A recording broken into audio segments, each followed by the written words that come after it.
Hello,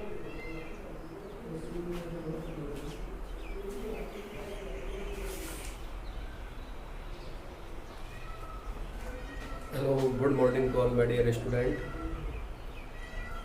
आज मैं Jairam, assistant professor zoology, government PG college Dholpur. पिछले वीडियो में हमने आपको बीएससी पार्ट सेकंड के पेपर थर्ड, जूलॉजी का पेपर थर्ड के बारे में बताया था। पेपर का नाम है इम्यूनोलॉजी, माइक्रोबायोलॉजी एंड बायोटेक्नोलॉजी। पिछले वीडियो में हमने इन तीनों ही जो पार्ट हैं उनके बारे में चर्चा की थी कि इम्यूनोलॉजी क्या होता है, माइक्रोबायोलॉजी क्या है एंड बायोटेक्नोलॉजी क्या होता है। एक ब्रीफ इंट्रोडक्शन दिया था कि इम्यूनिटी क्या है। नेक्स्ट वीडियो आज हम टाइप्स ऑफ इम्यूनिटी के बारे में विस्तार से चर्चा करेंगे कि इम्यूनिटी कितने प्रकार की होती है। इम्यूनिटी, टाइप्स ऑफ इम्यूनिटी कितने प्रकार की होती है। तो हम यहाँ बात करते हैं कि जो इम्यूनिटी है, ये इम्यूनिटी जो कि शरीर की प्रतिरोध करने की क्षमता होती है। सामान्यतः एक जीव होता है, उसकी पैथोजन या रोगजनक से प्रतिरोध करने की जो क्षमता होती है उससे हम इम्यूनिटी कहते हैं। और ये जो इम्यूनिटी है ये दो प्रकार की होती है, innate immunity and acquired immunity. Innate immunity या इसे हम जन्मजात इम्यूनिटी भी कहते हैं। इनबॉर्न, जन्मजात, जो कि जन्म से ही उपस्थित होती है। इस प्रकार की जो इम्यूनिटी होती है उसमें खास ये होता है, इसका कुछ विशिष्ट गुण ये होता है कि नॉन स्पेसिफिक होती है। नॉन स्पेसिफिक होती है अर्थात अविशिष्ट होती है और सभी पैथोजन के प्रति एक जैसी ही दर्शाई जाती है। इनबॉर्न, जो कि बर्थ और जन्म से ही शरीर में या जीव के शरीर में उपस्थित होती है। ये जो इस प्रकार की इम्यूनिटी है ये रोगों से लड़ने की फर्स्ट लाइन ऑफ डिफेंस तैयार करती है, अर्थात शरीर की सुरक्षा के लिए प्रथम पंक्ति का काम करती है, प्रथम रक्षा पंक्ति का काम करती है। तो इस प्रकार की जो इम्यूनिटी है, इन्नेट इम्यूनिटी, जो कि नॉन स्पेसिफिक होगी, इनबॉर्न होती है, जन्म से ही उपस्थित होती है और शरीर के लिए फर्स्ट लाइन ऑफ डिफेंस तैयार करती है। इसमें वेरियस बैरियर्स और अवरोध, बैरियर्स जिन्हें हम अवरोध कहते हैं, वो इंक्लूड किए गए हैं। ये इस प्रकार के अवरोध होते हैं जो कि पैथोजन या रोगजनक को जीव के शरीर में अंदर प्रवेश करने से रोकते हैं। तो ये सभी की क्या है कि एक सामान्य प्रकार की प्रतिरक्षा है, ये नॉन स्पेसिफिक ये होगी और सभी पैथोजन के विरुद्ध भी एक जैसी अपनाई जाती है। इसमें इंक्लूड है कुछ बैरियर्स। ये बैरियर्स क्या करते हैं कि पैथोजन को शरीर में जाने से ही रोक देते हैं। कुछ बैरियर्स हैं जो हम यहाँ बता रहे हैं आपको। फर्स्ट है इसमें फिजिकल और एनाटॉमिकल बैरियर्स, या इन्हें बोलते हैं हम शारीरिक अवरोध, शारीरिक अवरोध। सेकंड है फिजियोलॉजिकल बैरियर या कार्य अवरोध। थर्ड है सेलुलर बैरियर्स, कोशिकीय अवरोध। एंड फोर्थ आता है इन्फ्लामेटरी बैरियर, सूजन आना। तो फर्स्ट हम डिस्कस करते हैं फिजिकल और एनाटॉमिकल बैरियर या शारीरिक अवरोध। ये इस प्रकार के अवरोध होते हैं जो सूक्ष्म जीव या पैथोजेंस या रोगजनक को शरीर में प्रवेश करने से रोकते हैं।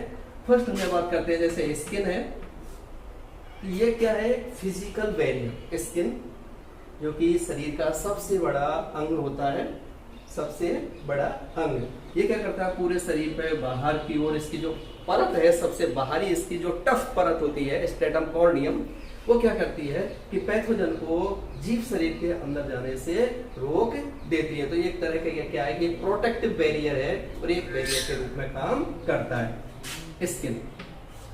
सेकंड आता है इसमें म्यूकस मेम्ब्रेन। कुछ म्यूकस मेम्ब्रेन्स होती हैं, ये क्या करती हैं कि म्यूकस का सीक्रेशन करती हैं, म्यूकस का सीक्रेशन करती हैं और इसमें पैथोजन फंस जाता है। जो भी रोगजनक होगा या डस्ट के पार्टिकल्स होते हैं वो सब इसमें फंस जाते हैं और जीव शरीर के अंदर तक नहीं पहुंच पाते हैं। जस्ट लाइक हम बात करते हैं कि जब हम ब्रीदिंग करते हैं, ब्रीदिंग, तो ये जो म्यूकस मेम्ब्रेन होती है हमारी नाक की, जो म्यूकस मेम्ब्रेन है नाक के अंदर की ओर है, श्लेष्मीय आलय हमारा होगा, तो यहाँ से क्या होगा कि इसमें जो भी डस्ट पार्टिकल जाएंगे, डस्ट पार्टिकल्स हैं या पैथोजेंस हैं, वो सभी इस आलेप के द्वारा, जो ये मेम्ब्रेन है, इस मेम्ब्रेन में जो म्यूकस सेल्स पाई जाती हैं उनके द्वारा इस तरह की जो म्यूकस है, उस म्यूकस जो कि एक लसलसा पदार्थ होता है, उसमें पैथोजेंस ये फंस जाते हैं और अंदर फेफड़ों तक नहीं पहुंच पाते और ना ये इन्फेक्शन कर पाते हैं। तो वहां से क्या होगा कि जो सीलिया होती हैं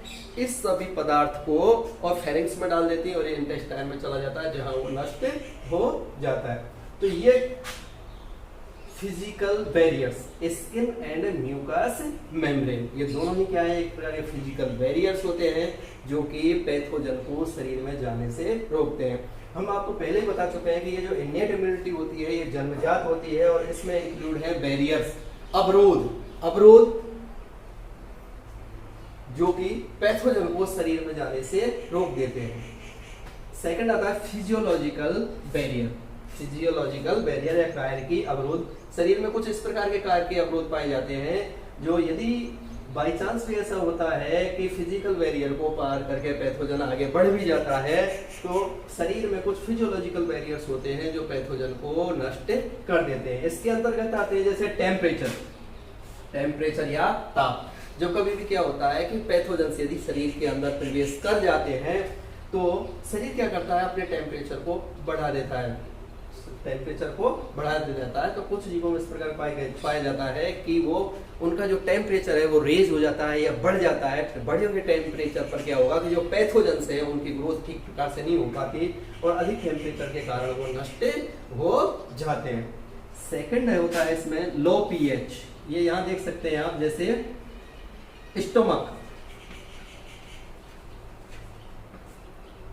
स्टोमक में HCl पाया जाता है। HCl है, एसिड होगा, ये एसिड है तो इसकी पीएच लो होती है, काफी लो होती है, 1.8 से 2 के लगभग होती है, लगभग पीएच इसकी होती है।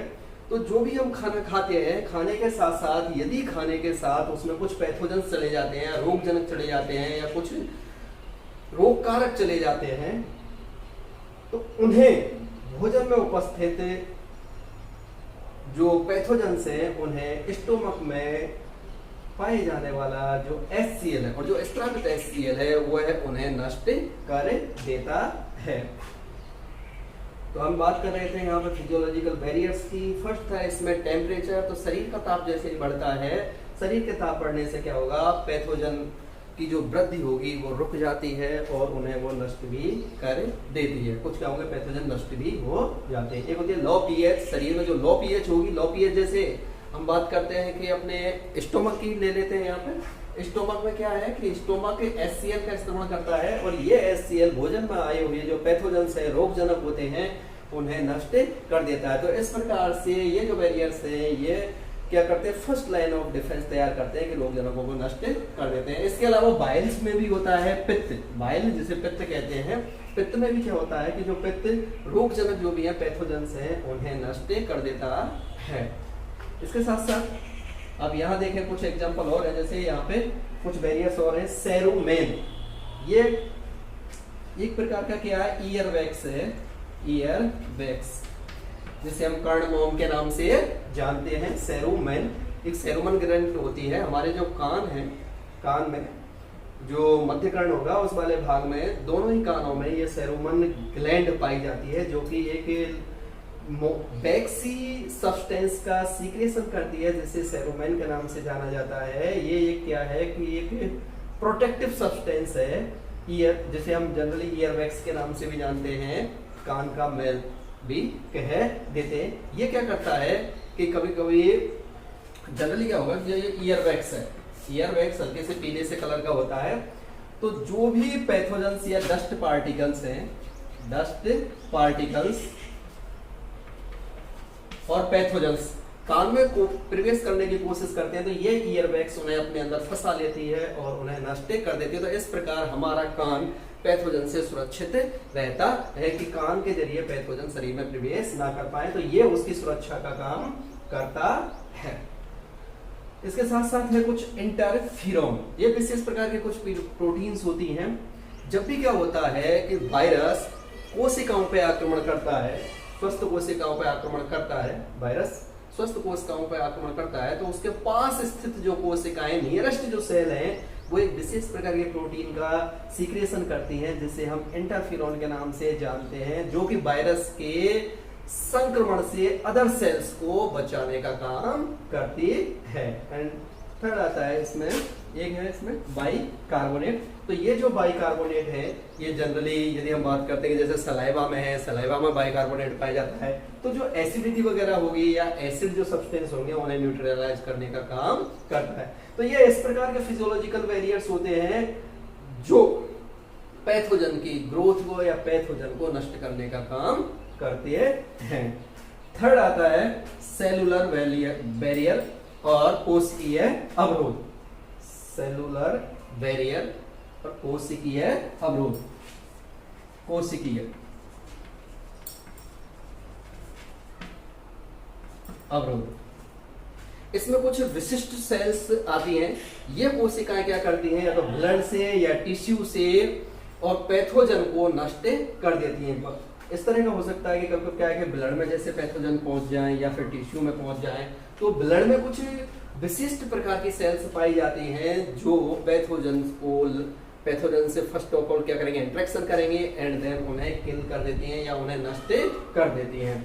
इसमें कुछ विशिष्ट प्रकार के सेल्स हैं जैसे न्यूट्रोफिल्स, ये विशिष्ट प्रकार की कोशिकाएं होती है, न्यूट्रोफिल्स है या मोनोसाइट है and NK cell, natural killer cell, प्राकृतिक मारक कोशिका। ये कुछ विशिष्ट प्रकार की कोशिकाएं होती हैं जो ब्लड में पाई जाती हैं, ब्लड में संचरित होती रहती हैं तथा जब कभी भी इन्हें जहां पे भी पैथोजन से दिखाई देता है तो उनसे ये लड़ती हैं और उन्हें नष्ट कर देती हैं। इनका काम ही है प्रोटेक्शन करना, सुरक्षा करना। तो ब्लड में जो भी पैथोजन आता है उन्हें मोस्टली ये न्यूट्रोफिल्स, मोनोसाइट एंड प्राकृतिक मारक कोशिका या जिन्हें हम नेचुरल किलर सेल्स कहते हैं, ये नष्ट कर देती हैं। तो इन सब का काम क्या है कि जो भी पैथोजन है वो शरीर में प्रवेश कर रहा है उसे प्रवेश करने से रोकना, और यदि आ भी जाए तो वहां उन्हें लड़के नष्ट कर देना। इसके साथ साथ मैक्रोफेज, ये कुछ इन्हें भक्षकाणु भी कहते हैं, भक्षकाणु। तो ये जो कोशिकाएं हैं वो भक्षण का काम करती हैं और ये कुछ अलग प्रकार की कोशिकाएं नहीं होती हैं। जो मोनोसाइट है जनरली क्या होता है जो ब्लड में पाई जाती हैं, जब ये मोनोसाइट कोशिकाएं गमन करके और टिश्यू में चली जाती है, ब्लड से कहाँ चली जाती है, ये टिश्यू में चली जाती है, तो इनका जो आकार है लगभग 5 से 6 गुना बढ़ जाता है। ये बड़े आकार की हो जाती है मोनोसाइट कोशिकाएं, तब इन्हें हम मैक्रोफेजेस कोशिकाओं के नाम से जानते हैं। और ये क्या करती हैं कि सूडोपोड्स का फॉर्मेशन करके एक सूडोपोडिया का सब फॉर्मेशन करती हैं और जो पैथोजन हैं उनको एंगल्फ कर लेती हैं या निगल जाती हैं। तो ये कुछ